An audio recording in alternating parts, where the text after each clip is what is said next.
President Trump and his administration are defending the Department of Justice indictment of former FBI Director James Comey.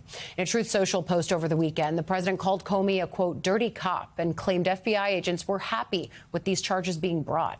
He also thanked current FBI Director Kash Patel for his work on this case.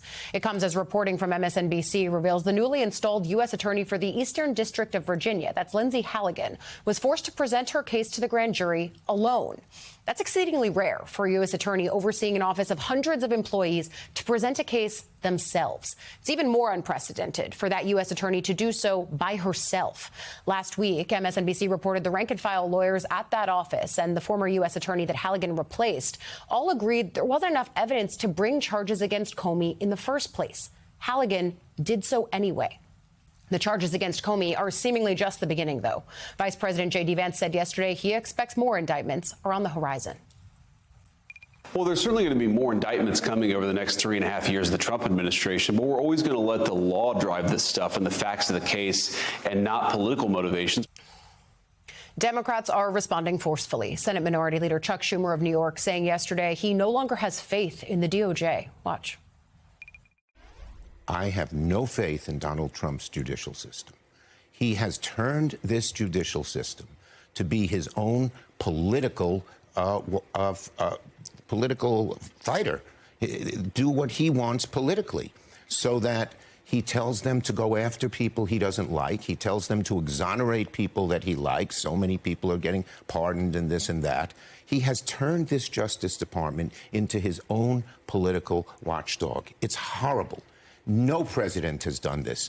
This is what autocrats do. This is when Trump says he wants to be king to do it. And so when he says he doesn't like Comey, look what happened there, Kristen. The prosecutor who he appointed said there's not enough evidence to indict Comey, so he fired this prosecutor and put in someone who'd do whatever he wanted. This is one of the Trump's done so many bad things to undermine our democracy, to undermine our norms. This is one of the very worst. So amid the fallout on Comey, more moves from the DOJ, because they've also issued a subpoena for records related to the travel history of Fani Willis. That's according to a source familiar with the DOJ's actions and confirmed to NBC News. The New York Times was first to report this story. But you'll remember, Willis is the Georgia district attorney who charged President Trump in an election interference case back in 2023. Remember that phone call he made asking to find the votes he needed to win Georgia, which he lost? Now, the scope of the DOJ's investigation is not yet clear here, and it's also not clear whether Willis is the target of the inquiry or whether she'll ultimately face any charges. The move comes, though, as President Trump has publicly pressed DOJ officials in recent weeks to investigate or charge his perceived political enemies, including former FBI Director James Comey and New York Attorney General Letitia James.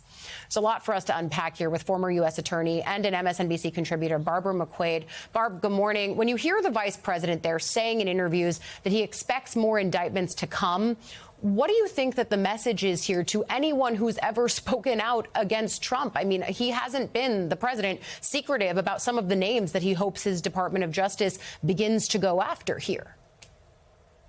Well, it's clearly a threat. It's designed to instill fear and intimidation and perhaps send people to the sidelines. If people are used as scapegoats for their past investigations into Donald Trump, it could cause others to decide to put their heads down and to be silent for fear that they could be next. You know, Donald Trump has famously referred to himself as a counterpuncher. And often Melania Trump has said, but when he punches back times 10. I think that is the tactic we're seeing here in an effort to cow any of his critics. You wrote a really, I thought, great piece for MSNBC.com where you talk about the impact of going after James Comey, despite the reporting that we've done here at MSNBC, that the office said, we don't think we have enough here to actually go forward and charge him. One of the things that you said that caught my attention is the fact that this could get thrown out before it actually gets into true legal proceedings. The judge might look at this and say there's actually not enough here. But is the point just showing that they can do an indictment, less about the actual case itself? I mean, what do you see happening here?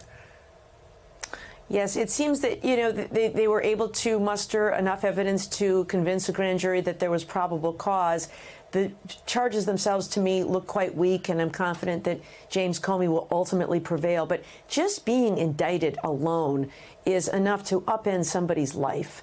You are publicly humiliated. You have to endure the expenses of legal fees and the emotional toll it takes on yourself and your family.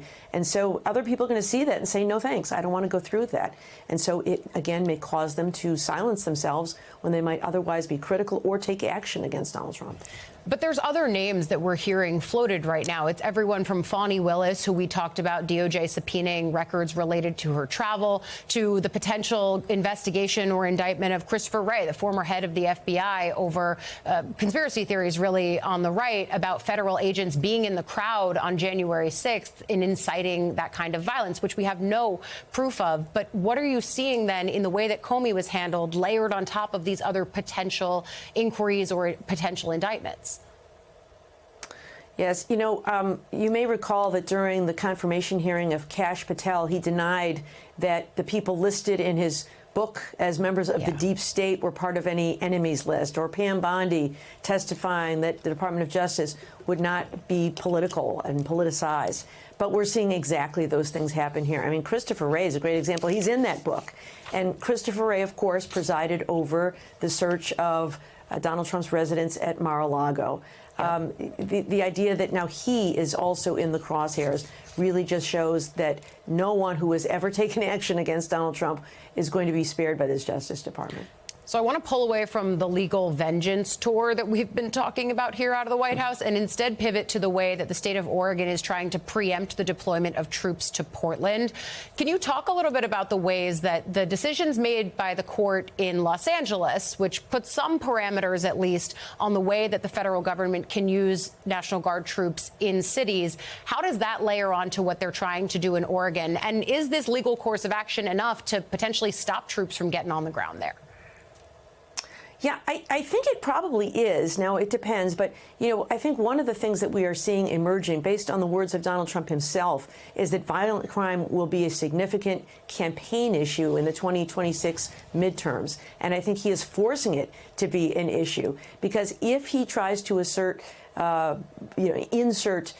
troops and federal agents into major cities, he is likely to draw response and a negative response from leaders in those cities. And he can say, Democrats are pro-violent crime. I am the one who is anti-violent crime. I'm just trying to protect these cities. But as we've seen in Los Angeles, we had a judge there say the standard for sending the National Guard into these cities is to find an insurrection or rebellion. Those legal terms are terms of art, and they require a certain level of civil unrest, which we just haven't seen in Portland. And so I think ultimately they'll be successful. But it seems, again, that's beside the point. It's about a political narrative, not about any sort of legal or public safety measures. Yeah, I think in many of these cases, you're right to tie the politics to what we're seeing on the legal front. And then the other piece of it, too, is the optics of just showing that they can in all of these cases. Barbara McQuade setting us up to have a really deeper, better understanding of what's going on here. Thank you. Your latest opinion piece is available to read online now. It's great. I want to get this headline to you as well. Democrats on the House Oversight Committee released partial records from another batch of documents from Jeffrey Epstein's estate on Friday. Democrats say the documents include a calendar with mentions of possible contact between the convicted sex offender and Elon Musk, Peter Thiel, Steve Bannon, and Prince Andrew. The daily schedules make reference to Musk possibly flying to an island in 2014, and Thiel and Bannon apparently dining with Epstein as recently as 2017 and 2019, respectively. Musk issued a broad denial later on Friday, responding on social media to another account's post on the subject, writing, quote, "This is false," without elaborating. Musk and his representatives, as well as representatives for Thiel and Bannon, did not immediately respond to requests for comment. None of them has been accused of wrongdoing in relation to Epstein. The Oversight Committee is still going through material to redact victims' names from being public. So far, the committee's received more than 8,500 documents in response to its August subpoena to Epstein's estate, and we expect those document productions to continue rolling.